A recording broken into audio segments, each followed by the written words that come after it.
안녕하세요. 살아있는 책 산책입니다. 오늘 산책길의 책은 한근태의 역설의 역설입니다. 급할수록 돌아가라, 빈수레가 요란하다, 서두르는 것이 낭비이다 등의 문장처럼 반대로 말하거나 뒤집어 말해서 진리를 깨닫게 하는 것을 우리는 역설이라고 합니다. 저자는 노자의 도덕경을 서문해서 이야기하고 있는데요. 무한한 정보의 홍수 속에서 진짜 정보, 나에게 필요한 정보를 제대로 찾는 것이 어렵다고 저자가 말하는 것처럼 취업 준비생은 많지만 정작 취업할 곳이 없다고 이야기하는 것처럼 군중 속 고독처럼 우리가 살아가면서 역설을 느낄 수 있는 상황을 많이 볼 수 있습니다. 우리는 그 안에서 살아가는 지혜를 터득하고 변화하고 진리를 깨달아야 합니다. 또 공자의 말도 한 번 더 생각한 저자의 모습처럼 그동안 아무 의심 없이 생각했던 진리들의 의문을 제기하는 것도 꼭 필요한 행동입니다. 역설의 미학, 한계가 디딤돌이다, 반대에 감사하자, 이기려 하지 말자, 모든 진리는 역설적이다로 구성되어 있는 이 책은 각 소 챕터의 제목을 보면 알다시피 역설이 가지고 있는 귀중함에 대해서 다루고 있습니다. 삶의 의미를 찾을 때 행복할 때보다는 힘들 때 찾는다고 하는 것처럼 매일매일 행복하고 웃으면서 사는 사람들은 그 자체가 삶의 행복이고 삶의 의미라고 생각한다고 합니다. 또 사회적 동물인 인간은 함께 있을 때보다 혼자 있을 때 성장하고 발전할 수 있다고 합니다. 독서, 글쓰기, 사유하기 등이 자신을 성장시키는 진정한 힘이라고 저자는 말하고 있습니다. 아는 것이 많은 사람보다 지혜로운 사람이 되라고 합니다. 그리고 지장보다는 덕장이라고 하는데요. 손자병법에 나온 문장으로 지혜로운 사람도 물론 중요하지만 덕을 쌓는 사람이 되라고 이야기합니다. 책에서는 리더에게 필요한 자질 중 하나를 덕장이라고 보고 말하고 있습니다. 지혜롭게 자신의 역할을 충실하게 이행하면서 덕을 쌓는 사람이 좋은 리더라고 합니다. 또 역설의 미학을 느낄 수 있는 것은 사랑과 미움의 공존입니다. 가족을 가장 사랑하지만 가장 미워하기도 하고 애인을 사랑해서 미워하기도 하는 등의 모습은 극과 극이 함께 공존하는 역설적인 상황을 보여줍니다. 바쁜 사람일수록 피드백이 빠르고 한가한 사람일수록 피드백이 느리거나 잊어버린다고 합니다. 바쁜 사람은 그때그때 일을 처리해야 그 일이 마무리된다는 것을 알고 있으나 한가한 사람은 차일피일 미루다가 늦게 하거나 잊어버린다고 하는데요. 물론 100% 다 맞는 문장이라고 보기에는 어렵겠지만 이 이야기를 통해 저자는 디테일의 중요성을 말하고 있습니다. 바쁘지만 세부적인 것들까지 잘 챙기는 것은 역설의 미학이라고 보여집니다. 마감 시한이 다가오면 창의력과 생산력이 폭발하는 것을 우리도 자주 느낍니다. 그럴 때 마감 시한인 제약 조건은 오히려 어떤 일을 할 때 불씨를 제공해 줄 수도 있다고 하는데요. 저자 역시 마감 기한이 있는 원고를 작성할 때 그 덕을 볼 때도 있다고 합니다. 한계란 디딤돌이다 라는 문장처럼 능력치가 고만고만한 사람들이 결국 스스로의 한계를 부딪혔을 때 자기 안에 숨겨진 놀라운 능력을 발견하고 발휘하게 될 때도 있다고 이야기하고 있습니다. 책을 읽는 도중에 가장 신선한 내용이었던 것은 무경험도 경험이다 였습니다. 어떤 음식 프랜차이즈는 프랜차이즈를 뽑을 때 음식점 경험이 없어야 한다는 것을 기준으로 뽑는다고 하는데요. 경험을 중시하고 경험의 중요성을 강조하는 사회에서 경험이 없는 사람을 뽑는다는 것이 의아했으나 경험이 있는 사람의 알량한 지식이 프랜차이즈의 기준을 변형시킨다는 것을 보고 이해가 되었습니다.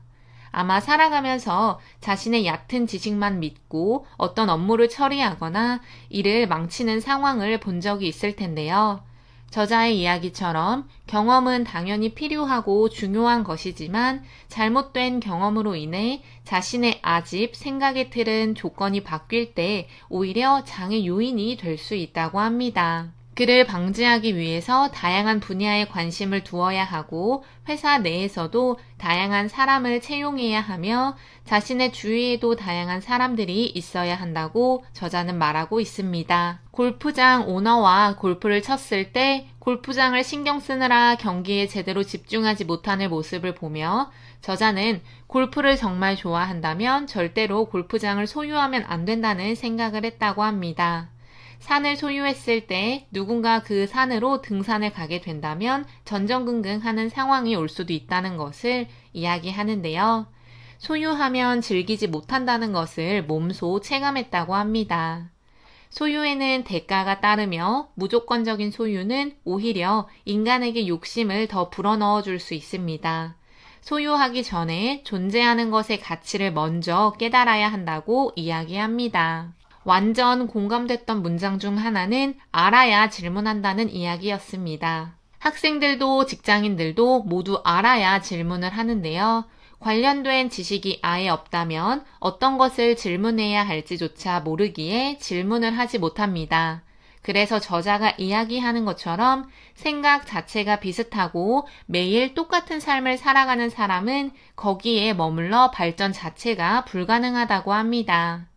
공부하지 않기 때문에 질문하지 못하고 호기심이 생기지 않는다는 것을 말하고 있으며 질문도 어느 정도 지식이 있어야 가능하다고 이야기합니다.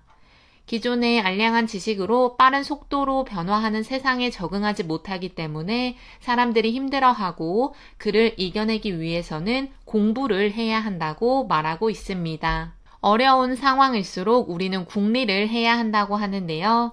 힘든 상황에서 이치를 발견할 수 있다는 역설을 보여주는 궁리라는 단어는 어려운 상황이 왔지만 궁리를 하지 않는 사람이 많기 때문에 빛나는 단어일 수도 있겠다는 생각이 들었습니다.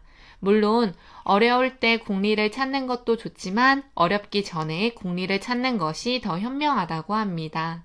공무원이라는 직업을 가져 안정적이게 다니다 정년에 맞춰 은퇴하겠다는 사람들이 인간다운 삶을 사는 보람을 느낄 수 있을지에 대해서도 저자는 질문하고 있습니다.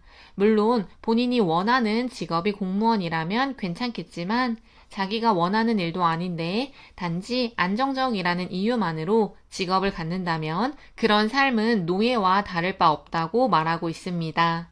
하기 싫은 일을 억지로 하면서 매달 돈을 받는 삶이 진정으로 꿈꾸는 삶인지를 질문해야 합니다. 세상에는 안정이 아닌 리스크만 존재하기 때문에 리스크를 줄이기 위해서 내가 변화해야 한다는 것을 끊임없이 저자는 강조하고 있습니다. 잘 되는 조직은 갈등을 부추긴다고 합니다. 로레알처럼 건강한 대립은 모든 회사에 필요하다고 하는데요. 우리가 흔히 아는 단어인 갈등은 긍정적인 분위기는 아닙니다. 하지만 상호 존중, 호기심, 학습 의욕 이렇게 세 가지 조건이 선행된다면 갈등은 그 어떤 단어보다도 긍정적이게 될 수 있습니다. 뿐만 아니라 회사의 성장을 꾀할 수도 있게 하고 대인 관계에서 시너지를 낼 수 있도록 도와주는 역할도 하는 것이 갈등이라고 보여집니다.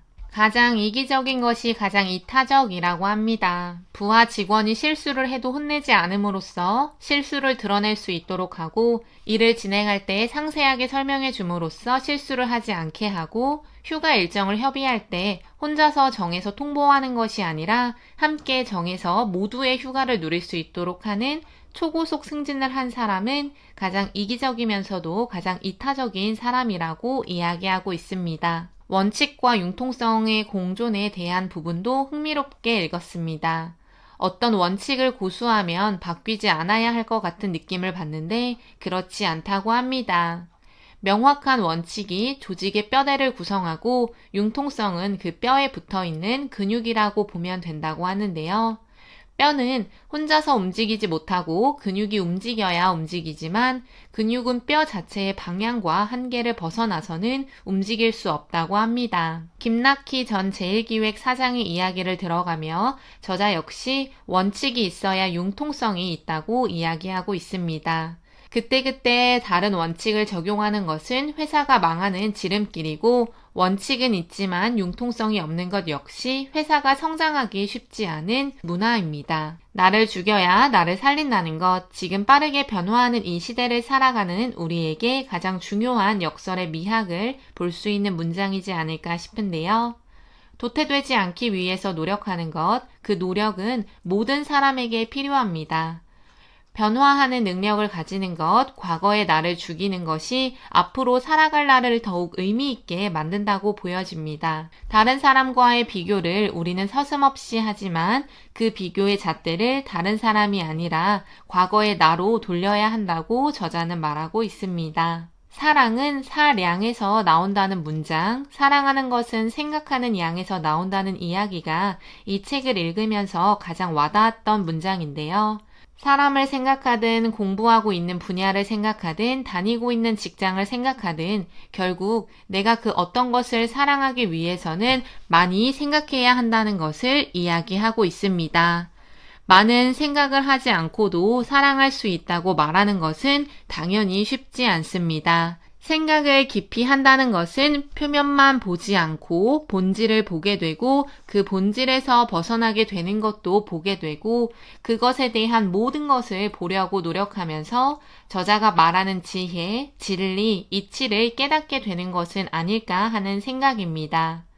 겉으로 드러나는 것만 보려고 하는 현대인들이 사진 한 장을 보더라도 사색하는 시간을 가지고 혼자만의 상상의 나래로 해석하는 등의 활동을 하는 것이 필요하다고 보여집니다. 역설의 지혜를 깨닫기 위해서는 깊게 생각하는 힘을 우리는 길러야 합니다. 오늘 산책길의 책은 한근태의 역설의 역설이었습니다. 감사합니다.